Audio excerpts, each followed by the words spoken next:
बलगल उला बिकमालिही कशफद्दुजा बिजमालिही हसनत जमियो खिसालिही सल्लु अलैहि वालिही। बलगल उला बिकमालिही कशफद्दुजा बिजमालिही हसनत जमियो खिसालिही सल्लु अलैहि वालिही। হাদিস পাঠের আসর। প্রিয় শরীদ, আসসালামু আলাইকুম। আপনার উপর শান্তি বর্ষিত হোক। আমি শহীদ আল বুখারী মহাজাতক হাদিস শরীফ বাংলা মর্মবাণী পাঠের আসরে আপনাকে স্বাগত জানাচ্ছি। পরম করুণাময় আল্লাহ রাব্বুল আলামিনের কাছে গভীর কৃতজ্ঞতা প্রকাশ করছি এই আসরের আয়োজন করার তৌফিক দেওয়ার জন্যে।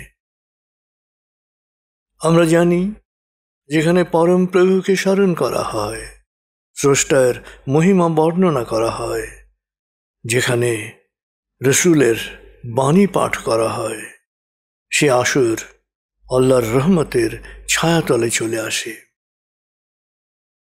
তাই আসুন মনটাকে আমরা একটু স্থির করি। আরাম করে বসুন, হালকাভাবে চোখ বন্ধ করুন, কয়েকবার নাক দিয়ে ধীরে ধীরে লম্বা দম নিন, নাক দিয়ে ধীরে ধীরে দম ছাড়ুন। ধীরে ধীরে দম নিন, ধীরে ধীরে দম ছাড়ুন। ধীরে ধীরে দম নিন, ধীরে ধীরে দম ছাড়ুন। এবার নিজের অন্তরের দিকে তাকান। আপনার প্রতি আল্লাহর দয়াকে, তার করুণাকে অনুভব করার চেষ্টা করুন।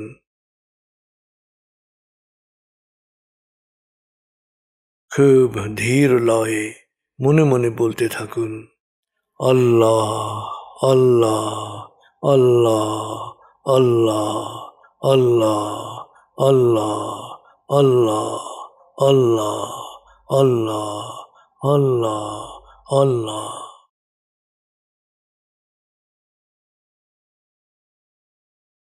খুব ধীর লয়ে মনে মনে বলতে থাকুন, আল্লাহ আল্লাহ আল্লাহ আল্লাহ আল্লাহ আল্লাহ আল্লাহ আল্লাহ আল্লাহ আল্লাহ।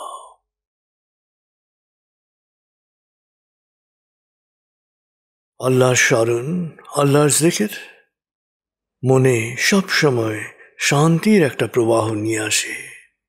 আল্লাহ আল্লাহ আল্লাহ আল্লাহ আল্লাহ আল্লাহ আল্লাহ।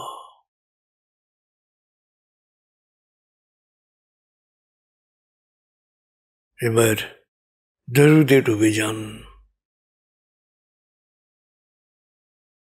बलगल उला बिकमालिही कशफद्दुजा बिजमालिही हसनत जमियो खिसालिही सल्लु अलैहि वालिही।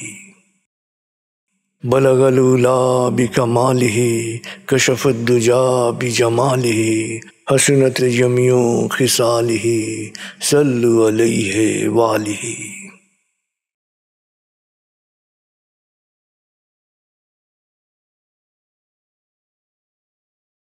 মহানবীর বাণী শোনার জন্যে আপনার প্রস্তুতি সম্পন্ন হয়েছে। আপনার মন এখন বাণীর গভীরে প্রবেশ করতে পারবে। হাদিস পাঠের আসরের 20 পর্বে আমরা শুনব হাদিস শরীফ বাংলা মর্মবাণীর ঋণ প্রসঙ্গের সন্নিবেশিত হাদিস, হাদিস নম্বর 846 থেকে 859। প্রসঙ্গ ঋণ। হাদিস 846। হে আল্লাহ, আমি তোমার কাছে আশ্রয় চাই ঋণ ও কুফরি থেকে। বর্ণনাকারী আবু সাঈদ খুদরি রাদিয়াল্লাহু আনহু, গ্রন্থনা নাসাই। হাদিস 846 ক। হে আল্লাহ, দুশ্চিন্তা ও দুর্দশাগ্রস্ত হওয়া থেকে, অক্ষমতা ও আলস্য থেকে আমি তোমার আশ্রয় গ্রহণ করছি। হে আল্লাহ, ভীরুতা ও কৃপণতা থেকে, ঋণ জর্জরিত ও পরাভূত হওয়া থেকে আমি তোমার আশ্রয় গ্রহণ করছি। বর্ণনাকারী আবু সাঈদ খুদরি রাদিয়াল্লাহু আনহু, গ্রন্থনা আবু দাউদ। হাদিস 847। হে আল্লাহ, আমি তোমার কাছে সকল পাপ ও ঋণ থেকে আশ্রয় প্রার্থনা করছি। নবীজি সাল্লাল্লাহু আলাইহি ওয়াসাল্লাম প্রায় এই দোয়া করতেন। একজন জিজ্ঞেস করলেন, হে আল্লাহ রসুল, আপনি কেন প্রায় ঋণ থেকে রক্ষা পাওয়ার জন্যে আল্লাহর আশ্রয় চান? তিনি জবাবে বললেন, ঋণগ্রস্ত হলে একজন মানুষ কথা বললে মিথ্যা বলে, ওয়াদা করলে তা ভঙ্গ করে। বর্ণনাকারী আয়েশা রাদিয়াল্লাহু আনহা, গ্রন্থনা বুখারী।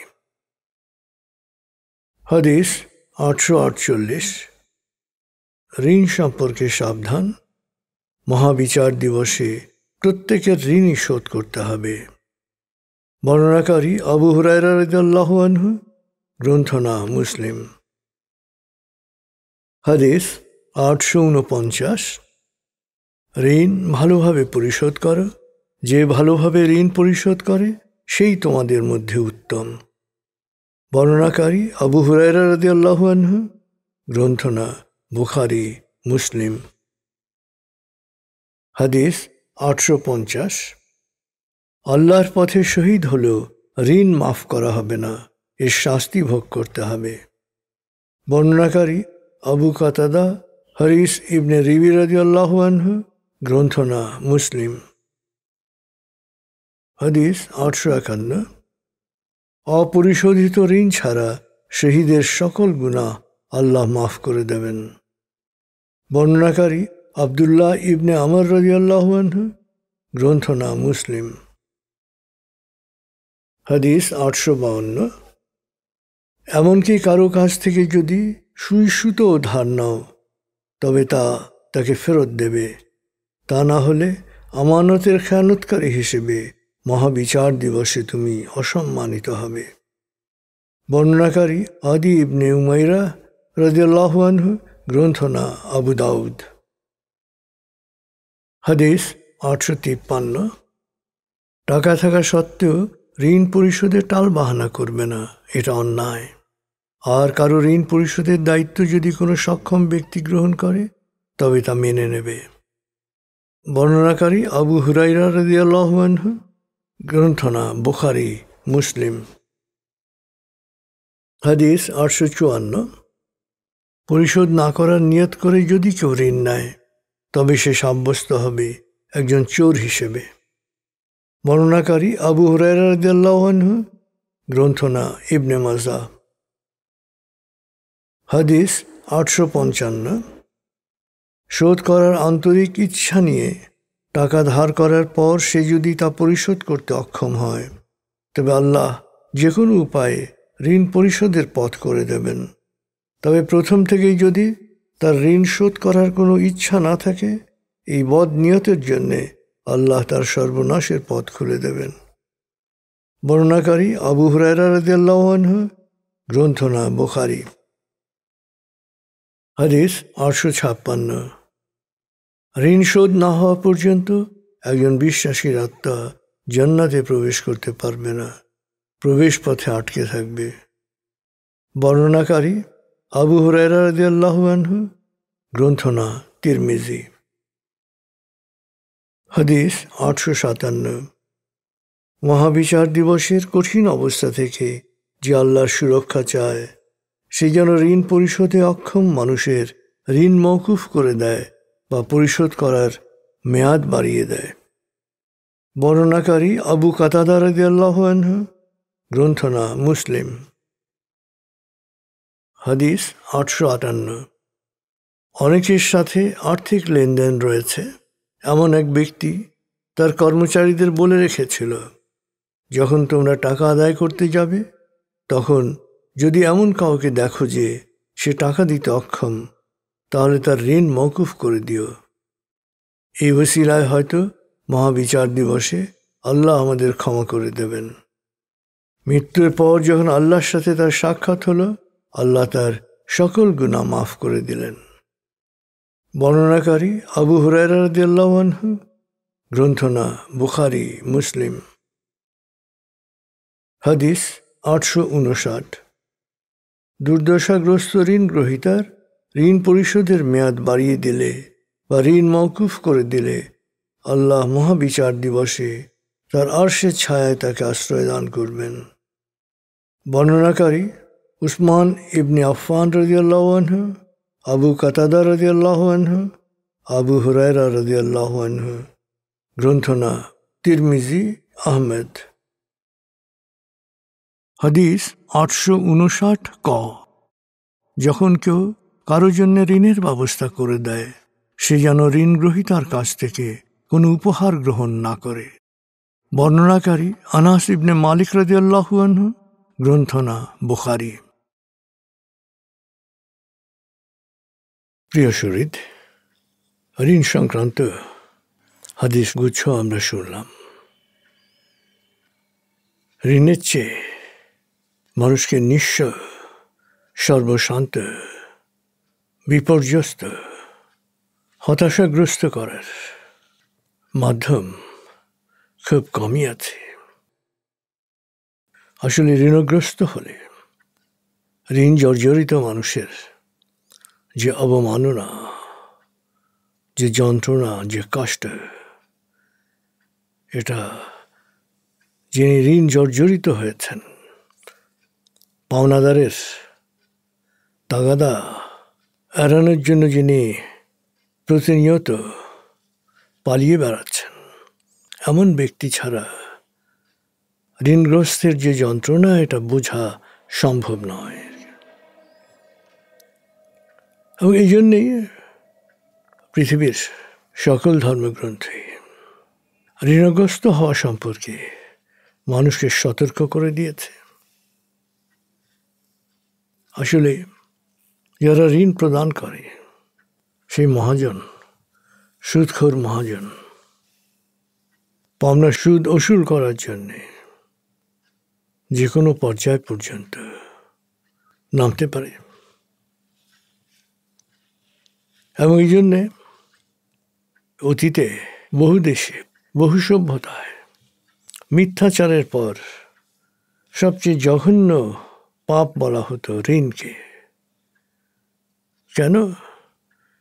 কারণ ঋণগ্রস্ত হলে মানুষ মিথ্যা বলে, পাওনাদারের তাগাদার আতঙ্কে তার জীবন থেকে সমস্ত আনন্দ হারিয়ে যায়।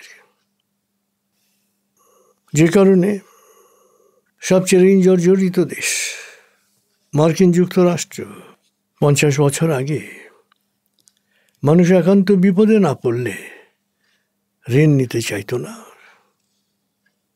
আর আমাদের দেশে ঋণ নেওয়াটাকে একটা অসম্মানজনক বিষয় মনে করা হতো। কিন্তু ক্ষুদ্র ঋণ দিয়ে আধুনিক মহাজনরা মানুষের সেই লজ্জাটাকে ভেঙে দিয়েছে। এখন তো ঋণ নেওয়া এবং ঋণ করে ঘি খাওয়া, ঋণ করে ভোগ্যপণ্য কেনা এক শ্রেণীর মানুষের ফ্যাশনে রূপান্তরিত হয়েছে। এবং সে ঋণ রেখেই মারা যাচ্ছে। ঋণের বোঝা চাপছে তার উত্তরাধিকারীদের উপর। অথচ ঋণ থেকে বেঁচে থাকার জন্যে নবী সাল্লাল্লাহু আলাইহি সাল্লাম তার অনুসারীদের কঠোরভাবে সতর্ক করেছেন। বিশিষ্ট সাহাবী মুহাম্মদ ইবনে জাহাস রাদিয়াল্লাহু আনহু একটা ঘটনা বর্ণনা করেছেন। তিনি বলেন যে একবার আমরা রাসূলুল্লাহ সাল্লাল্লাহু আলাইহি ওয়াসাল্লামের সাথে বসে আছি। এমন সময় তিনি আকাশের দিকে মুখ তুলে হাতের তালু কপালে রেখে বলে উঠলেন, সুবহানাল্লাহ, কি কঠোর একটি নির্দেশ আমার উপর নাজিল করা হলো। ইবনে জাহাশ বলেন, আমরা কেউ কিছু জিজ্ঞেস করার সাহস পেলাম না। পরদিন সকালে আমি জিজ্ঞেস করলাম, ইয়া রাসূলুল্লাহ, কি কঠোর নির্দেশ নাজিল করা হয়েছে? তিনি বললেন, আল্লাহর পথে জিহাদ করে শহীদ হওয়ার পর যদি কারো জান ফিরিয়ে দেওয়া হয় এবং আবারও সে শহীদ হয়, তারপর আবার তাকে জীবিত করা হয়, আবারও সে শহীদ হয়, এতবার শহীদ হওয়ার পরেও সে ঋণ শোধ না করা পর্যন্ত জান্নাতে প্রবেশের অনুমতি পাবে না।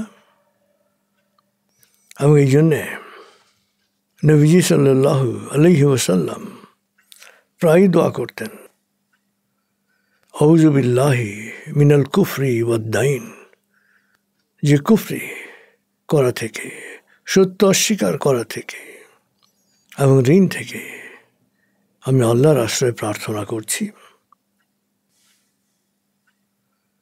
ঋণগ্রস্ত হওয়া নবীজি সাল্লাল্লাহু আলাইহি ওয়াসাল্লাম কতটা অপছন্দ করতেন সেটা বোঝা যায় তার জানাজা পড়ানোর ঘটনা থেকে। তিনি যখনই কারো জানাজা পড়াতে যেতেন, আগে খোঁজ নিতেন মৃতের কোনো ঋণ আছে কিনা। যদি মৃত ব্যক্তি দেনাগ্রস্ত হতো, তিনি সেই জানাজায় অংশ নিতেন না।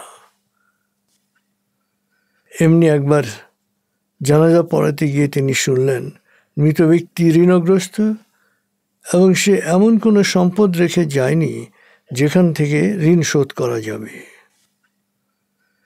তিনি সাহাবীদের বললেন, তোমরা জানাজা পড়ো। কতটুকু ঋণ? খোঁজ নেওয়া হলো। ঋণ খুবই অল্প, 2 বা 3 দিনার। উপস্থিত আরেক সাহাবা আবু কাতাদা রাদিয়াল্লাহু আনহু আরজ করলেন, ইয়া রাসূলুল্লাহ, আমি ঋণের জিম্মাদার হলাম। নবীজি সাল্লাল্লাহু আলাইহি ওয়াসাল্লাম তখন জানাজার ইমামতি করলেন। পরদিন আবু কাতাদার সাথে দেখা হতেই নবীজি সাল্লাল্লাহু আলাইহি ওয়াসাল্লাম জিজ্ঞেস করলেন, ঋণটা কি শোধ করেছ? আবু কাতাদা বললেন, সে মাত্র গতকাল মারা গেছে। এরপর দিন আবু কাতাদা এসে জানালেন যে পাওনাদারের পুরো প্রাপ্য পরিশোধ করা হয়েছে। নবীজি সাল্লাল্লাহু আলাইহি ওয়াসাল্লাম স্বস্তির নিঃশ্বাস ফেলে বললেন, এখন সে শান্তি পাবে। ঋণ শোধ করার ব্যাপারে নবীজি সাল্লাল্লাহু আলাইহি ওয়াসাল্লাম যে তাগাদা দিতেন, এর পেছনে সবচেয়ে বড় কারণ হচ্ছে একজন বিশ্বাসী, সেই বিশ্বাসীর আত্মা ঋণ শোধ না করা পর্যন্ত প্রশান্তি পায় না। সে ঝুলে থাকে, জান্নাতে প্রবেশ করতে পারে না। সাহাবীরা, পরবর্তীকালে তাবেঈন এবং সমস্ত বুজুর্গরা প্রত্যেকেই এই ঋণ মুক্ত হয়ে মারা যাওয়ার ব্যাপারে সর্বোচ্চ সতর্কতা অবলম্বন করেছেন। তারা যাতে ঋণ শোধ না করে মারা না যান, সেই জন্যে সবসময় তারা সচেতন ছিলেন। মসনবীর কালজয়ী রচয়িতা জালালউদ্দিন রুমি যখন মৃত্যুশয্যায়, তখন তার মনে পড়ল যে একজন তার কাছে 50 দিরহাম পাবে।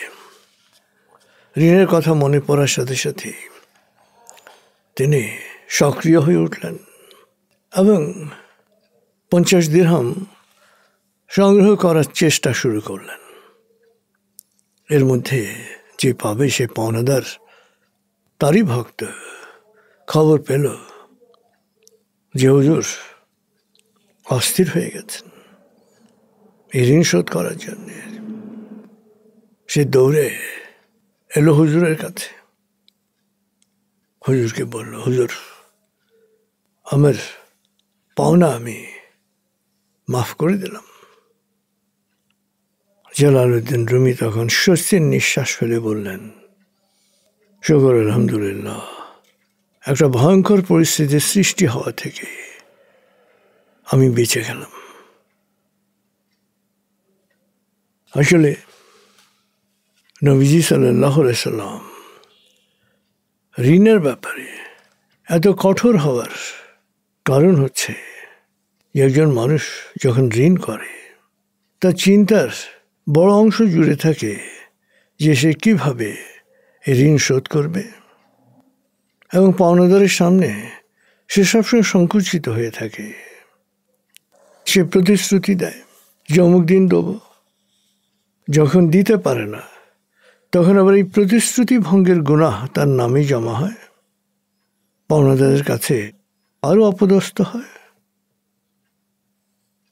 মজার ব্যাপার হচ্ছে, আরবিতে ঋণের প্রতিশব্দ দাইন। এই দাইন যেখান থেকে বাংলা শব্দ দেনার উদ্ভব, এই দাইনের আরেকটি অর্থ হচ্ছে অপদস্থ। ঋণগ্রস্ত ব্যক্তি ঋণের জন্যে একদিকে সামাজিকভাবে অপদস্থ হচ্ছে, দ্বিতীয়ত আত্মশুদ্ধি এবং সত্যিকার ইবাদতের পথ থেকেও সে দূরে সরে যাচ্ছে। ঋণের অর্থনীতি বা ঋণ একটা সুপার পাওয়ারকেও কীভাবে ঘুণে পোকার মতো নিঃশেষ করে দিতে পারে তার উদাহরণ মার্কিন যুক্তরাষ্ট্র। ক্রেডিট কার্ড এবং ঋণ করে ভোগ্যপণ্য কেনার যে মহামারী মার্কিন সমাজে বিস্তার লাভ করেছে, তার ভয়াবহ পরিণতির সম্মুখীন হচ্ছে এখন মার্কিনিরা।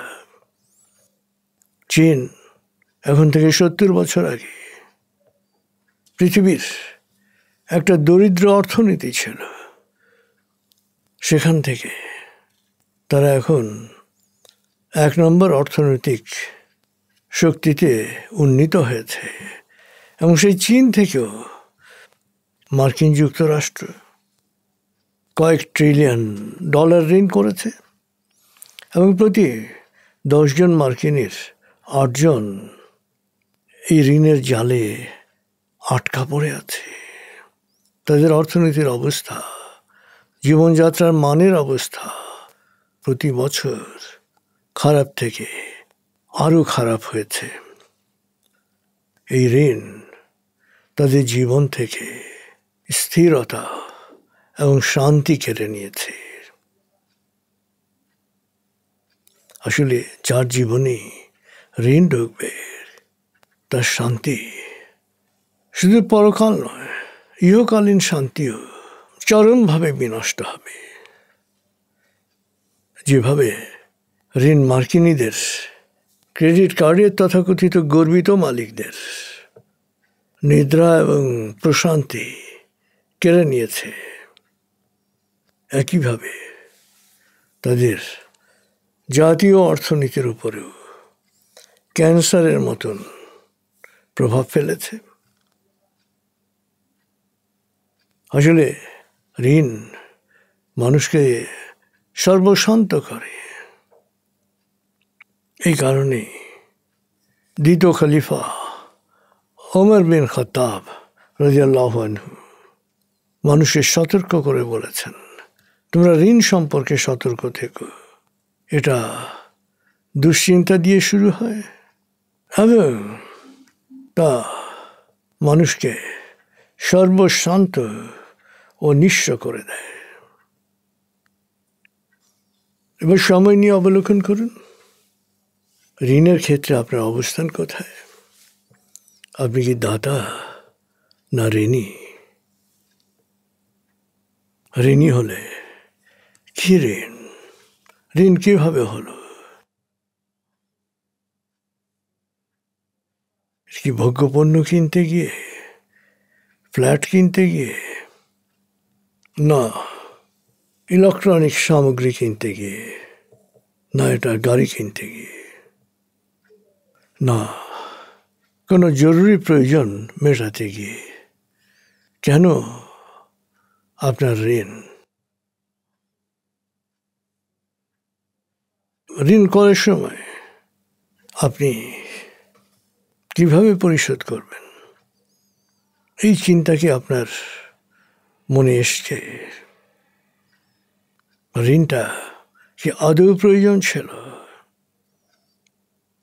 সময় নিয়ে অবলোকন করুন ঋণের ক্ষেত্রে আপনার অবস্থান।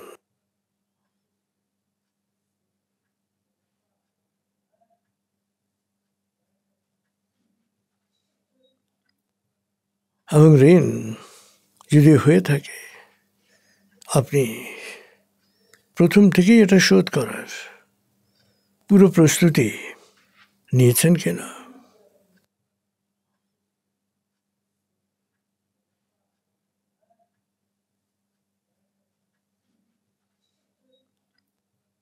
যদি ঋণ কোনো তুচ্ছ কারণে করে থাকেন, তাহলে বোঝা যাচ্ছে যে ঋণ ছাড়াও আপনি চলতে পারতেন। তো ঋণ যে কারণে হয়ে থাকুক, প্রতিজ্ঞা করুন এবং সচেষ্ট হন যে আপনি এই ঋণ শোধ করে দেবেন। আপনি যদি আন্তরিক হন শোধের ব্যাপারে এবং পরম প্রভুর কাছে প্রার্থনা করেন, চান, তিনি তো রাতকে দিন, দিনকে রাত করতে পারেন এবং আপনার ঋণ মুহূর্তে দূর করে দিতে পারেন। আর ঋণ মুক্ত হওয়ার জন্যে বিশেষ দোয়া রয়েছে। একবার নবীজি সাল্লাল্লাহু আলাইহি ওয়াসাল্লাম মসজিদে নববীতে সাহাবী আবু উমামাকে অসময়ে দেখলেন। এই অসময়ে বসে থাকতে দেখে নবীজি সাল্লাল্লাহু আলাইহি ওয়াসাল্লাম তার কাছে গেলেন, বললেন, আবু উমামা, এখন তো নামাজের সময় নয়, এখানে বসে আছো কেন? আবু উমামা জবাব দিলেন, ইয়া রাসূলুল্লাহ, ঋণের চিন্তায় আমি পেরেশান। তখন তিনি সকাল সন্ধ্যা পাঠ করার জন্যে তাকে একটি দোয়া শিখিয়ে দিলেন। দোয়াটি হচ্ছে, হে আল্লাহ, দুশ্চিন্তা ও দুর্দশাগ্রস্ত হওয়া থেকে, অক্ষমতা ও আলস্য থেকে আমি তোমার আশ্রয় গ্রহণ করছি। হে আল্লাহ, ভীরুতা ও কৃপণতা থেকে, ঋণ জর্জরিত ও পরাভূত হওয়া থেকে আমি তোমার আশ্রয় গ্রহণ করছি।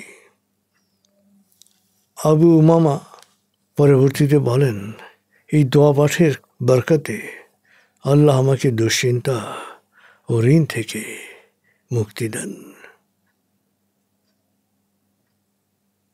প্রিয় সুহৃদ, ঋণের ব্যাপারে কঠোর সতর্কতা অবলম্বন করুন।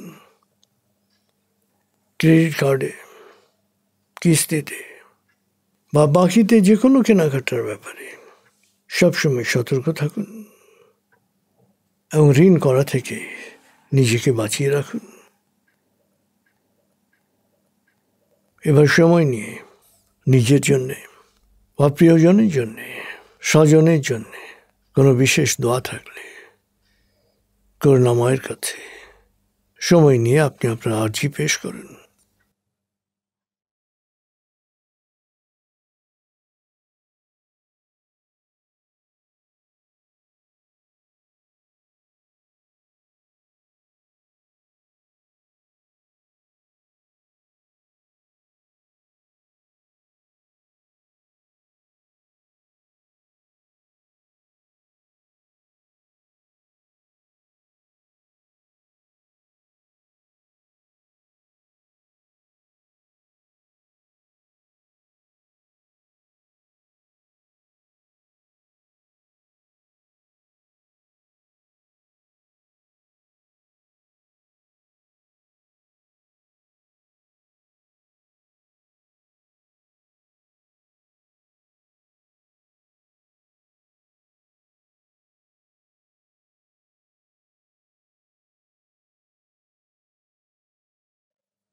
এবার আল কোরআনের দোয়ায় মনোনিবেশ করুন।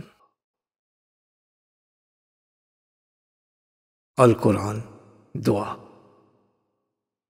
আল কোরআনের মূল শিক্ষা শুকরিয়া ও দোয়া। শুকরিয়া ও দোয়া আপাত অসম্ভবকে সম্ভব করে, অন্তরে প্রশান্তি আনে, দুনিয়া ও আখিরাতের কল্যাণকে নিশ্চিত করে। তাই আসুন আমরা দোয়ায় লীন হই। বিসমিল্লাহির রহমানির রহিম। সকল প্রশংসা বিশ্বজাহানের প্রতিপালক হে আল্লাহ তোমারই জন্যে। তুমি দয়াময়, মেহেরবান, প্রতিদান দিবসের মালিক। আমরা শুধু তোমারই ইবাদত করি, শুধু তোমারই সাহায্য চাই। প্রভু হে, তোমার প্রিয়জনদের সহজ সরল আলোকিত পথে আমাদের পরিচালিত করে। প্রভু হে, বিভ্রান্ত অভিশপ্তদের অন্ধকার গহ্বর থেকে তুমি আমাদের রক্ষা করো। আমিন। হে আমাদের প্রতিপালক, আমাদের দুনিয়ার কল্যাণ ও আখিরাতের কল্যাণ দান করো। আগুনের শাস্তি থেকে আমাদের রক্ষা করো। হে আমাদের প্রতিপালক, আমরা ঈমান এনেছি, তুমি আমাদের ক্ষমা করো, তুমি আমাদের করুণা করো, তুমি করুণা নিধান। হে আমাদের প্রতিপালক, সরল পথ প্রদর্শনের পর তুমি আমাদের অন্তরকে সকল প্রকার সংশয় ও বিভ্রান্তি থেকে মুক্ত রাখো। তোমার রহমতের ছায়ায় আমাদের রাখো। নিশ্চয়ই তুমি বেহিসাব দানকারী। হে আমাদের প্রতিপালক, প্রতিদান দিবসে আমাকে, আমার মা বাবাকে এবং সকল বিশ্বাসীকে তুমি ক্ষমা করে দিও। হে আমাদের প্রতিপালক, আমাকে জ্ঞান দান করো। হে আমার প্রতিপালক, আমার মা বাবা শৈশবে যে মমতায় আমাকে লালন করেছেন, তুমিও তাদের উপর সেরকম করুণা বর্ষণ করো। হে আমাদের প্রতিপালক, আমরা আমাদের নিজেদের ওপরে জুলুম করেছি, তুমি ক্ষমা না করলে, দয়া না করলে আমরা ধ্বংস হয়ে যাব। হে আমাদের প্রতিপালক, আমরা একজন আহ্বানকারীর আহ্বানে সাড়া দিয়ে তোমার প্রতি ঈমান এনেছি। অতএব তুমি আমাদের সকল গুনাহ মাফ করো, সকল দোষ ত্রুটি মুক্ত করো এবং সৎকর্মশীলদের কাতারে আমাদের শেষ পরিণতি দাও। হে আমাদের প্রতিপালক, আমাদের সবর ও দৃঢ়তা দান করো, অবিশ্বাসীদের বিরুদ্ধে আমাদের সাহায্য করো। প্রভু হে, শয়তানের কুপ্ররোচনা থেকে আমি তোমার আশ্রয় প্রার্থনা করছি। প্রভু হে, শয়তানকে আমার থেকে দূরে রাখো। হে পরওয়ারদিগার, আমাদের এবং বিশ্বাসী অগ্রণীদের ক্ষমা করো। বিশ্বাসীদের ব্যাপারে সকল প্রকার হিংসা বিদ্বেষ থেকে আমাদের অন্তরকে মুক্ত রাখো। আমি আশ্রয় গ্রহণ করছি প্রভাতের স্রষ্টার, আশ্রয় গ্রহণ করছি তার সৃষ্টির অনিষ্ট থেকে, রাতের অন্ধকারের অনিষ্ট থেকে, গ্রন্থিতে ফুৎকার দানকারী ডাইনীদের অনিষ্ট থেকে, হিংসুকের হিংসার অনিষ্ট থেকে, মানুষের অন্তরে গোপনে কুমন্ত্রণা দানকারী জিন ও মানুষের কুমন্ত্রণার অনিষ্ট থেকে, মানুষের অধিপতি, মানুষের উপাস্য, মানুষের প্রতিপালকের নিকট আমি আশ্রয় গ্রহণ করছি। প্রভু হে, তুমি ছাড়া কোনো উপাস্য নাই। তুমি মহাপবিত্র, আমি পাপী, আমি গুনাহগার, আমায় ক্ষমা করো। হে আমাদের প্রতিপালক, তুমি আমাদের এই কাজ কবুল করো। নিশ্চয়ই তুমি সব শোনো, সব জানো। প্রভু হে, আমাকে প্রজ্ঞা দান করো এবং সৎকর্মশীলদের সাথে সংঘবদ্ধ করো। প্রভু হে, আমাকে জালেমের হাত থেকে রক্ষা করো। হে আমার প্রতিপালক, তুমি আমাকে ও আমার সন্তানদেরকে নামাজ কায়েমকারী হিসেবে প্রতিষ্ঠিত করো। প্রভু হে, আমাদের দোয়া কবুল করো। হে আমার প্রতিপালক, দুনিয়া ও আখিরাতের মালিক, আমাকে সমর্পিত ও সৎকর্মশীলদের সাথে সংঘবদ্ধ মানুষ হিসেবে মৃত্যু দান করো। হে আমাদের প্রতিপালক, আমাদের পাপ মোচন করো। সকল বাড়াবাড়ির জন্যে আমাদের ক্ষমা করো, বিশ্বাসে দৃঢ় রাখো, অবিশ্বাসের বিরুদ্ধে বিজয় আমাদের সাহায্য করো। প্রভু হে, আমাদের জালেমের হাতে নিগৃহীত করো না। প্রভু হে, দয়া করো, জালেমের জুলুম থেকে আমাদের মুক্তি দাও। প্রভু হে, আমি অসহায়, তুমি এর প্রতিবিধান করো। হে আমাদের প্রতিপালক, আমাদের যদি ভুল বা ত্রুটি হয় সেজন্য আমাদের পাকড়াও করো না। প্রভু হে, আমাদের পূর্বসূরীদের উপর যেরূপ গুরুভার অর্পণ করেছিলে আমাদের ওপর তেমন ভার চাপিয়ে দিও না। প্রভু হে, আমাদের ওপর সাধ্যাতীত কোনো দায়িত্ব দিও না। আমাদের ক্ষমা করো, দয়া করো, তুমি আমাদের প্রভু। অবিশ্বাসীদের বিরুদ্ধে আমাদের সাহায্য করো। হে আমাদের প্রতিপালক, তুমি যা নাজিল করেছ তা আমরা মেনে নিয়েছি এবং তোমার রসুলের অনুসরণ করছি। অতএব সত্যের সাক্ষীর তালিকায় আমাদের নাম অন্তর্ভুক্ত করো। প্রভু হে, আমাকে সৎকর্মশীল সন্তান দান করো। প্রভু হে, আমার হৃদয় প্রশস্ত করে দাও, আমার কাজকে সহজ করে দাও, আমার কণ্ঠের জড়তা দূর করে দাও, যেন সবাই আমার কথা বুঝতে পারে। হে আমাদের প্রতিপালক, আমাদের ধৈর্য দাও, বিশ্বাসে দৃঢ়তা দাও, আমাদের সমর্পিতের মৃত্যু দান করো। হে আমাদের প্রতিপালক, আমরা তোমারই ওপর ভরসা করেছি, তোমারই দিকে তাকিয়ে আছি এবং শেষ পর্যন্ত তোমার কাছেই আমরা ফিরে যাব। প্রভু হে, আমরা যেন অবিশ্বাসীদের নিপীড়নের শিকার না হই। আমাদের সকল অপরাধ ক্ষমা করো, তুমি প্রজ্ঞাময়, মহাপরাক্রমশালী।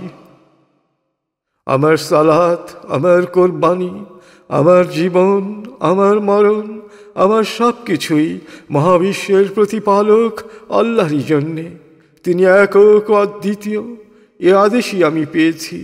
আমি সমর্পিতদের মধ্যে প্রথম। রোগ যন্ত্রণা, দুঃখ কষ্টে আমি জর্জরিত। প্রভু হে, দয়া করো, তুমি পরম করুণাময়। হে আল্লাহ, তুমি আমাদের রক্ষক, তুমি আমাদের ক্ষমা করো, দয়া করো, তুমি সর্বোত্তম ক্ষমাকারী। হে আল্লাহ, আমরা তোমার নির্দেশ শুনেছি এবং মেনে নিয়েছি। আমরা তোমারই কাছে ক্ষমা চাচ্ছি। শেষ পর্যন্ত আমরা তোমারই কাছে ফিরে যাব। প্রভু হে, আমাদের স্ত্রী ও সন্তানদের আমাদের তৃপ্তি ও আনন্দের উৎসে পরিণত করো এবং আমাদের সত্য সচেতনদের আদর্শে পরিণত করো। হে আমার প্রতিপালক, তুমি আমার ও আমার মা বাবার প্রতি যে অনুগ্রহ করেছ সেই জন্য শুকরগুজার হওয়ার তৌফিক আমাকে দাও। তোমাকে খুশি করার মতো সৎকর্ম করার শক্তি আমাকে দাও। প্রভু হে, অনুগ্রহ করে তোমার সৎকর্মশীল বান্দাদের মধ্যে আমাকে অন্তর্ভুক্ত করো। হে আল্লাহ, সকল ক্ষমতার মালিক, তুমি যাকে ইচ্ছা ক্ষমতা দান করো, যাকে ইচ্ছা ক্ষমতাচ্যুত করো, যাকে ইচ্ছা সম্মানিত করো, যাকে ইচ্ছা অপমানিত করো। তুমি সর্বশক্তিমান, সকল কল্যাণ ও মঙ্গলের আধার। তুমি দিনের আলোকে করো অন্ধকারে লীন, আর রাতের নিকষ আধার ভেদ করে আনো সোনালি সকাল। তুমি প্রাণহীনকে দাও প্রাণ, আর প্রাণবন্তকে করো প্রাণহীন। তুমি যাকে চাও বেহিসাব রিজিক দান করো। হে আল্লাহ, সকল ক্ষমতার মালিক, তুমি আমাদের ক্ষমা করো, তুমি আমাদের কবুল করো। আমার ত্যাগ, আমার স্মরণ, আমার মেধা, আমার মনন, আমার কলম, আমার বচন, আমার শক্তি, আমার ধন, আমার জীবন, আমার মরণ, আমার সব কিছুই মহাবিশ্বের প্রতিপালক হে আল্লাহ তোমায় করছি সমর্পণ। অনন্ত অসীম দয়াময় প্রভু, তুমি নিরঞ্জন, তোমার রহমতের ছায়ায় আমায় রাখো সারাক্ষণ।